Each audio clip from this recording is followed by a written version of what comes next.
Hello, everybody. This is Zero to Hero, where everyday Canadians are getting ahead with real estate. This is the show where we dive into the success stories of several real world investors. We dive into the strategies that help take their business to the next level. You get to know the who, learn the how to get what you need to succeed.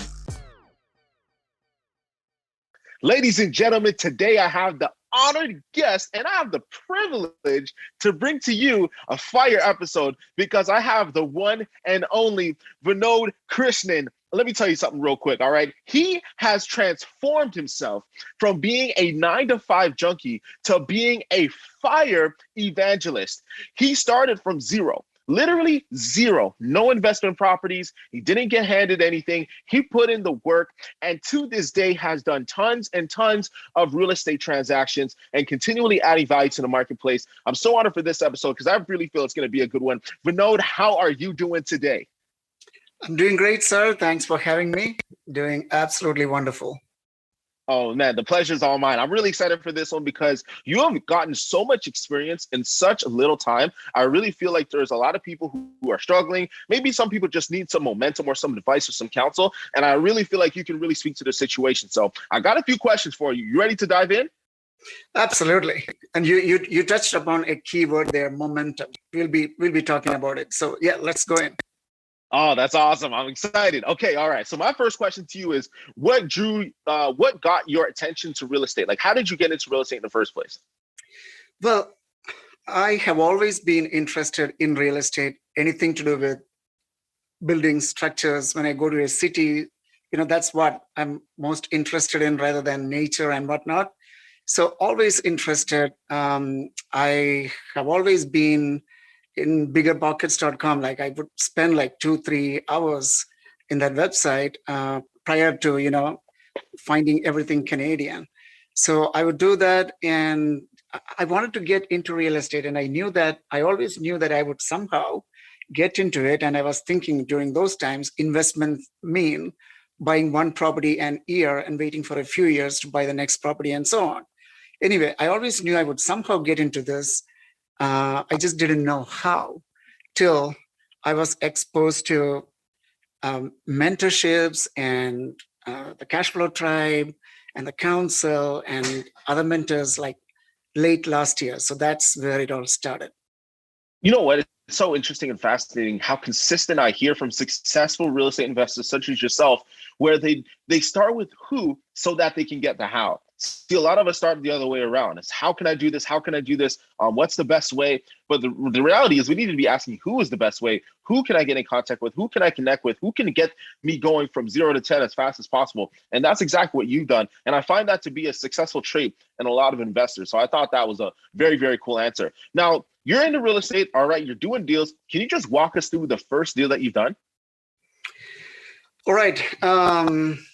I believe it's 2020 September. That was when I really started, and this is 2021, just beginning of November. So just about an year. So 2020 September, I started with buying. I started with taking equity out of my home and buying a duplex in one of the secondary markets in Ontario. So I live in Southern Ontario near Toronto, and it's going crazy over here. There is no way I was gonna make cash flow here. So I looked for secondary markets in Pembroke, Ontario. I found a winner there in terms of low purchase price and high rent. So loved that city. I went ahead and bought a duplex there, traditional way, MLS, 20% down payment. And I followed it up with another duplex within a month. So 2 duplexes in 2 months and good cash flow. I'm making like about $700 cash flow from combined, both of them, right? After that, I'm like, okay, now what do I do? That's when that's around the same time I came to the Cash Flow Tribe, the weekend seminar and the council and all those things happened. But around that time, my realtor from Pembroke, so she was also an investor-focused realtor. She knew exactly what I wanted, what I was looking for. She called me and said, "Hey, there's this property coming up on MLS. It's not foreclosure. It's it's handed over from the parents. So it came in, the kids are not interested in taking it up. So, it came on the market well below the market price. And there was a bunch of work needed on it, but it was a beautiful property, 5 bedrooms, 2 bathrooms, more than an acre land near in a city called Petawawa, which is right next to Pembroke. So, and I was still, even though I was getting into investment world at that time, but I still had that negative mindset of, okay, how am I going to find funding for this? I'm not going to do this. But she convinced, like, hey, this is really good. You should do it. And I did it. I'm like, over the phone, I said, you know what? I'll figure out the funds later. Let's do it. Let's do it. Go put the contract in. So she did, and as a small bidding bar, and we got it for 262. And then I had a couple of sleepless nights trying to figure out how to find funding. I put out some ads in some networking groups. Nothing happened for a couple of days, and then eventually someone reached out, and then he connected with a couple of other investors, and then boom, it happened. It was a joint venture. First flip property, and it took longer than needed to go out to the market, but it all happened. The investors were happy. I was happy. Everyone came out a winner. So started on January 5, 2021. That was the first flip property that I had. Wow. That's amazing. I really love that story because there's so much golden nuggets in there. And let me just point it out in case people have missed it. You started off by getting very creative to figure out how you can get into real estate today. See, many people think, okay, I got to save 20% down. So let me just find ways to cut my budget, save $200 a month, just put as much away. And in 5 years, maybe you'll have a down payment. See, what you did is like, no, I'm going to assess what assets or resources I currently have at my disposal. You identified that there was equity that you could use that for a better use rather than just sitting in your property. And he used that to purchase one property. But then another thing that you did, what that I found was very, very fascinating, was you also connected with the right people to give you deal opportunities, right? You had conversations. You were in a network of other people who were being active and looking for deals, so that even if you didn't see a deal opportunity, you had people who could see opportunities and then execute. But then thirdly, you also didn't have to rely on your own capital. You also relied on other people's capital, using other people's money and finding a win-win scenario so that you can do more deals. These are things that successful investors do so that it doesn't hold them back. It doesn't stop them from investing in real estate for 2 years or 3 years, but they can do it consistently. And this, with more things I'm sure you'll talk about, is why you were able to consistently do more deals throughout the year. So, Vinod, fast forward now to today, you're working on several projects, right? This is now something that you're doing month in, month out. But one question I have for you is, what's been the biggest obstacle to getting to where you are today? The mindset, if I look back who I was back in August or September 2020, I can't recognize that individual who I was. The mindset was totally different. I was happy with my 9-to-5 job. And I was just being comfortable in my own place, right? And the moment I became uncomfortable, that's the moment when I started growing too. And that's the only way to do this. So the biggest obstacle for me during those times, at least, it was the mindset. It's still work in progress, but it is improving every day, day by day, right?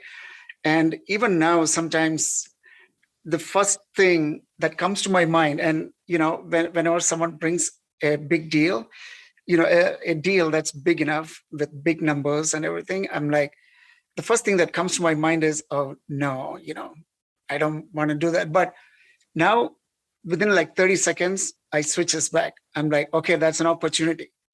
So there is absolutely no way I should say no to this. Let's try it out. Let's bring it under contract, and then let's see what we can do with that. So the mindset change there. It's still a work in progress.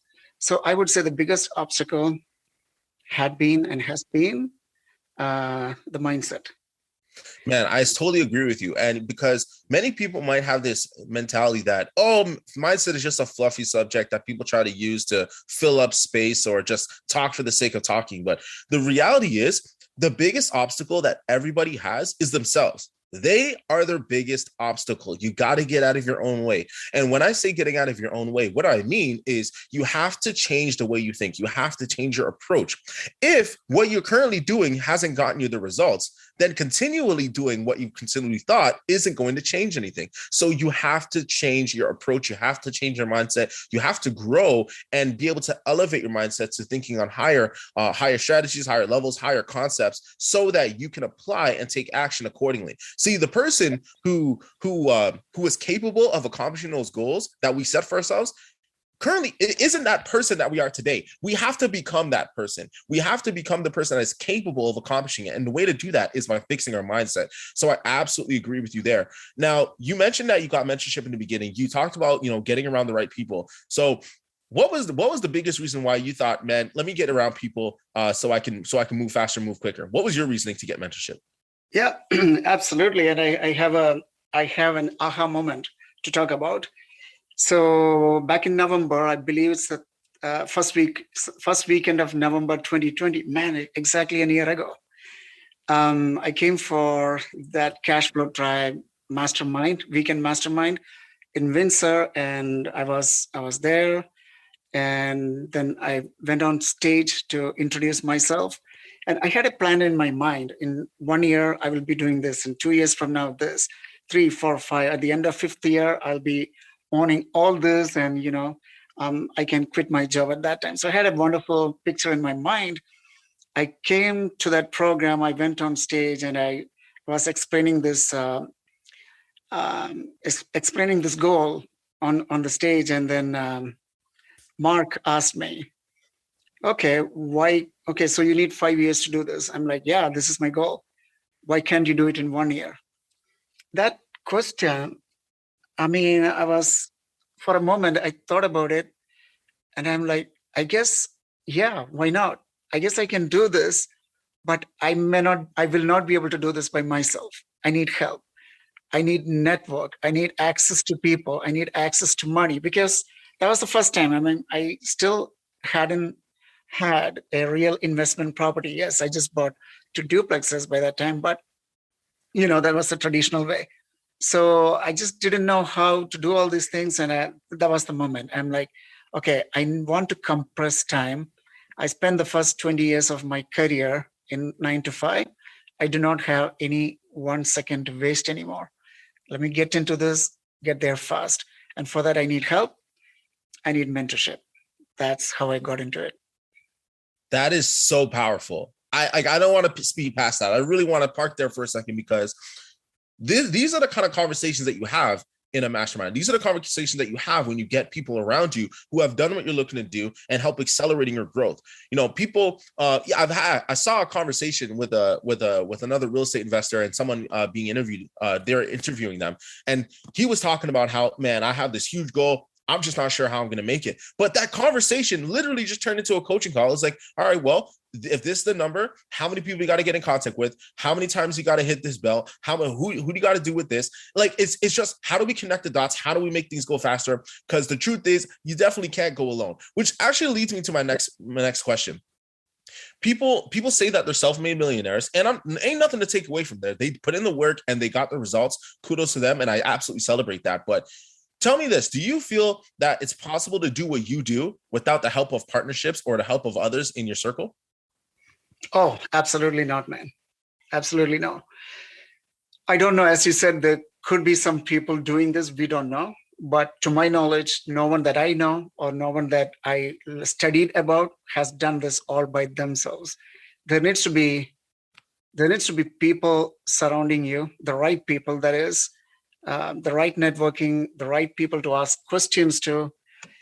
See, everyone starts at the same place. Everyone starts at zero. And you are not born with all this knowledge in yourself. Someone needs to teach you. And that's the reason why you went to school for 15, 17 years at least, right? Yeah. That's why schooling is mandated in all the countries, whether we end up using those lessons or not. But someone needs to teach us the basics. And once we know the basics, someone needs to be with us. We need to be in the network of the right people in order to learn what they are doing, so that we don't need to reinvent the wheel. We can get all the help from them, and then that will push us up to the next level. Absolutely. I don't believe this can be done all by myself, not just for me, but even for other investors, other entrepreneurs. That's powerful. That's powerful. I really love the fact that you highlighted that it really does come down to that education aspect. Just the same way that yeah, we got to go to school for many years and we got to learn, but many people mistake that once you're done school, you're done learning.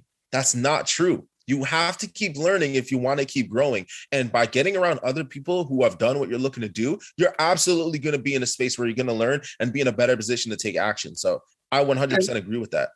And on that topic, the things that I learned in the past 1 year, I'm sure no MBA would have taught me that. Oh no, absolutely not. Absolutely not. You are definitely a practitioner, and you've gained the experience that, man, some things you just can't be taught, because you got to go through it to learn it, and then you'll become better on the other side of it. Now, there are some people listening to this and they really want to get going. They're inspired by your journey because you've been able to really kick that 9 to 5 and really go full force on building this business. You mentioned earlier the word momentum, and I think people really want to get going, but maybe they're getting stuck going. It's like trying to get a train started, but it's really hard to build that momentum. And we only got a few more weeks left in this year. So can you just talk about how we can end the year with building some momentum so we can start strong next year? Oh man. So if you have some goals for next year, you're not going to start on January 1st to go after that goal. Start setting it up, start preparing everything that you need to achieve those goals right now. If you haven't already started, just do it, right? The momentum, and I believe it was extremely important in my journey so far. I got the first one, I got the second one, a third one. And if I had stalled there, I would have got comfortable, sat back on my chair, wait till this one completes, go to the market, exit out of it before I start thinking about the next one. Well, if we just take that an example of flips, probably in that case, we may be doing 1 or 2 flips a year. And right now I'm closing my 7th this Friday. And wow, the 8th one is in the pipeline. So amazing. So that momentum, like that kept me going. Every month there's something going on and I'm excited about what's going on. Never a dull moment. Good or bad, it's we all know, the investment journey is not easy. There's a lot of good days, a lot of bad days. Good or bad, never a dull moment. We need to enjoy what we do. So enjoy what we do, and then just keep going with that momentum, and you will do better and better and better every year. So yeah, set it up for the next year right now. I love it. Take action. If there's anything else you've learned from today, take action on building that momentum. You got to get clear on what you want to accomplish and really start putting in those building blocks in place. Start now. If you wait till January 1st, you're already on the wrong foot. So I absolutely love that counsel right there. Now, before I let you go, where is somewhere where people can connect with you? Maybe some people want to connect and see how they can do business with you, or maybe they just want to continue the conversation. How can people best connect with you? Facebook and Instagram would be great. And my Facebook, you can find me at, now even after several years in North America, I still don't know how to say Vin properly. So it's WIN.WITH.WITH.Vinod. VINOD. Absolutely. So perfect. That's my Facebook. Sorry. No, that's go my ahead. Facebook, and Instagram would be the same thing. Instead of dot, that would be underscore. That's it. Love it. Love it. What I'm going to do is I'm going to link that information in the description of this podcast. So feel free to look in the description. You'll see the links there with the correct spelling. That way you can get in contact with them and be sure to continue this journey. Man, Vinod, I want to thank you so much. This has been a fantastic conversation. Build momentum into 2022, but you gotta start now. Start now, and you'll set yourself up for success. If anything is true, know this: that if Vinod can do it, you can do it too, because he simply took action, surrounded himself with the right people, and now he is building for the future. And so, once again, Vinod, thank you so much. This has been Zero to Hero. I hope you took something out of it. Be sure to take action so that you can get results, just like our guests that you've listened to today. Stay tuned for the next episodes, and we'll see you on the next one.